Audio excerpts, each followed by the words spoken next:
During the Cold War, fear usually came from missiles, nuclear submarines, and bombers hidden in the sky. But there was one machine that terrified not because of what it carried, but because of what it could do.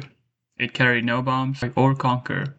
Its mission was simple: fly into danger, take pictures, collect intelligence, and leave before anyone could stop it. This was the SR-71 Blackbird.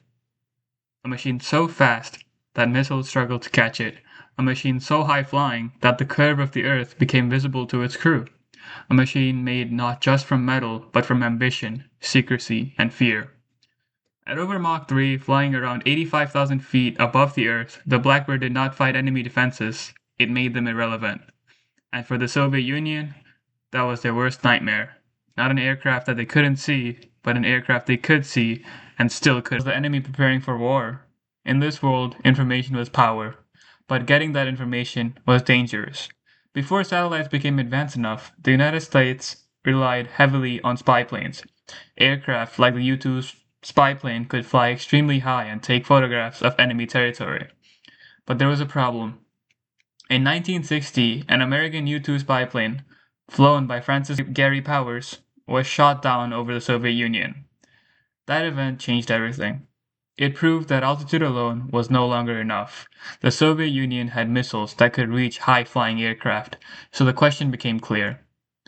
How do you build a spy plane that can survive in a world of radar-guided missiles? The answer was not armor. It was not weapons. It was speed. Extreme speed. The kind of speed that turned the aircraft into an escape plan. The SR-71 did not appear out of nowhere. It came from a family of secret aircraft developed by Lockheed Skunk Works, one of the most legendary engineering teams in aviation history.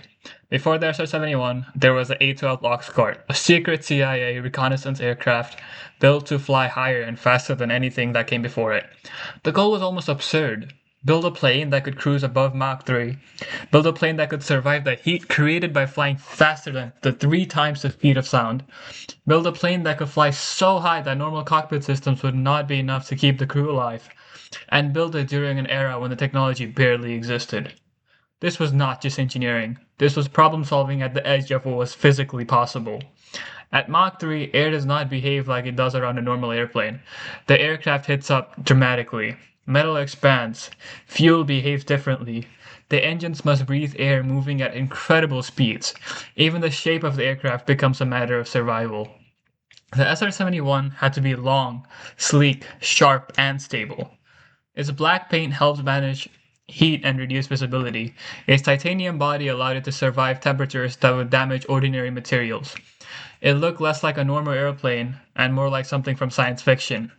But it was real, and when it entered service, it became one of the most extraordinary aircrafts ever built. SR-71's greatest weapon was not a missile. It was not a cannon. It was speed. Extreme speed. The Blackbird could cruise at around Mach 3.2, more than 3 times the speed of sound. That is over 2,000 miles per hour. At that speed, the SR-71 was not just fast compared to the other aircraft, it was operating in a completely different world. Imagine a surface-to-air missile detecting the Blackbird on radar. First, the radar has to find it, then the operators have to track it. Then they have to calculate its path, then they have to launch a missile. Then the missile has to climb toward an aircraft, flying at extremely high altitude and at extreme speed. But by the time all this happens, the Blackbird may already be miles away. That is what made the SR-71 so frustrating. It was not invisible, it was not magic. It was just brutally difficult to intercept. The aircraft turned every enemy defense system into a race against time, and the time was usually on the Blackbird side.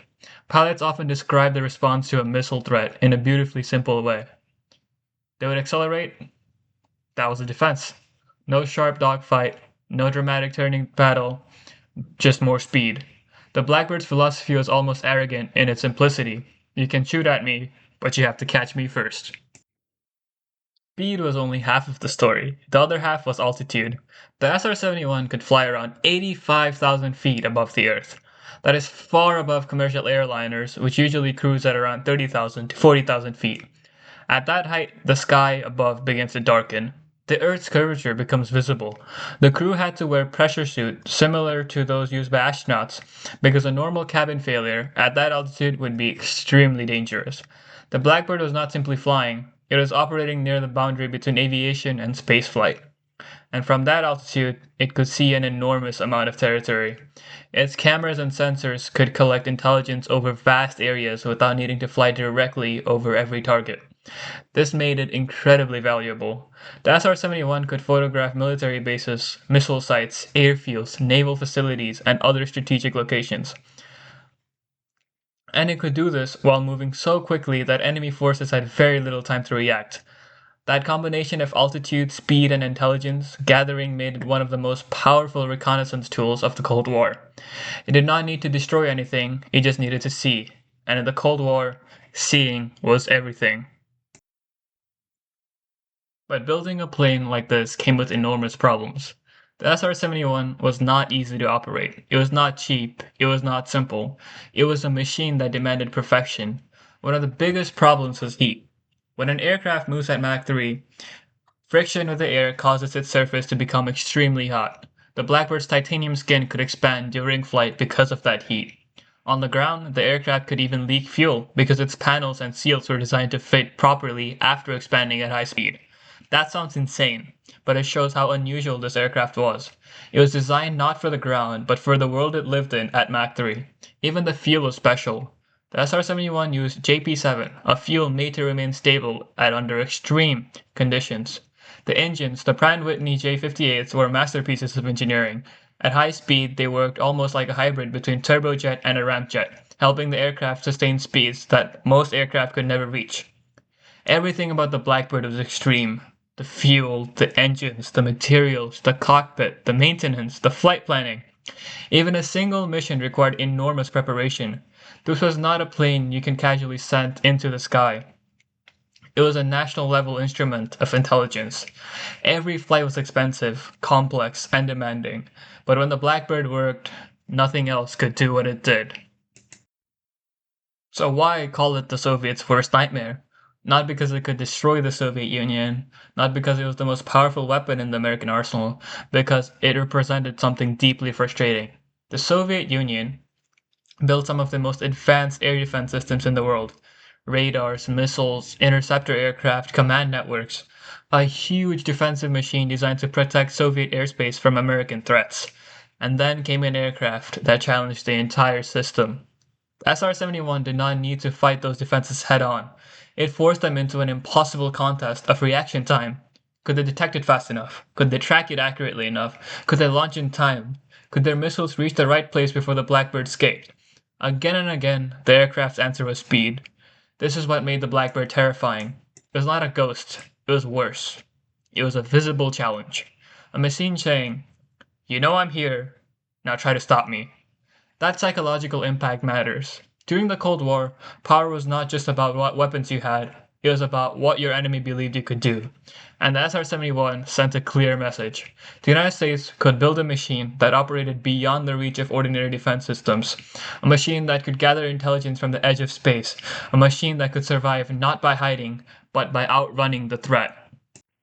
Now, we should be honest. Was the SR-71 literally the Soviet Union's worst nightmare?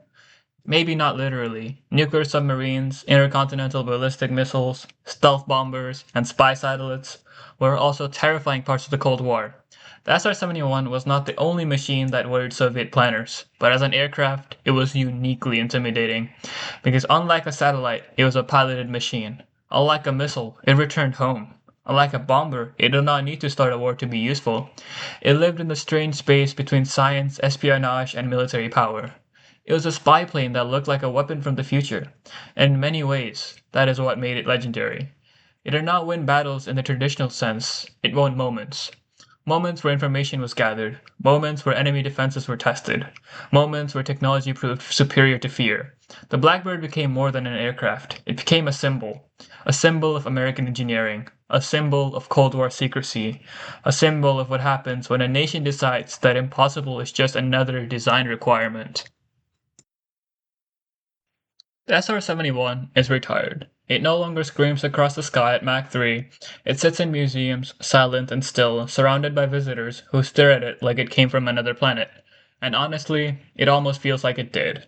Even now, decades later, the Blackbird still looks futuristic. Its shape has not aged like many aircraft from the Cold War. It still looks fast, it still looks dangerous, and it still looks like it belongs in the sky at the edge of space. That is part of its legacy. Most machines become outdated. The SR-71 became mythical.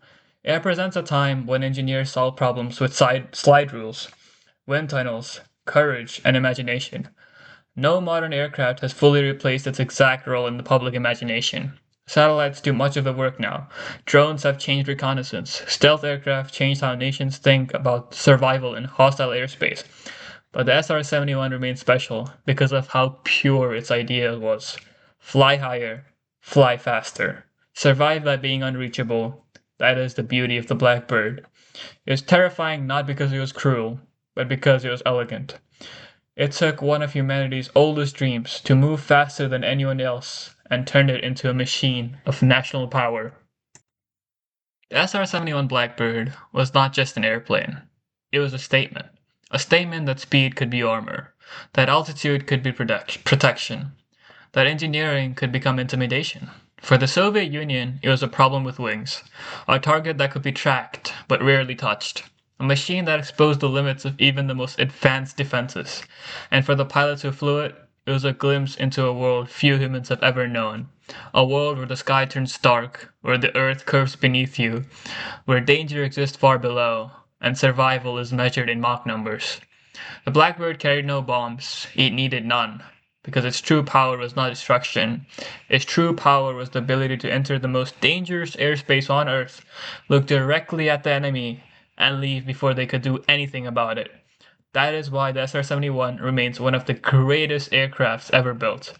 And that is why, during the Cold War, the Blackbird became something more than a spy plane. It became the Soviets' worst nightmare.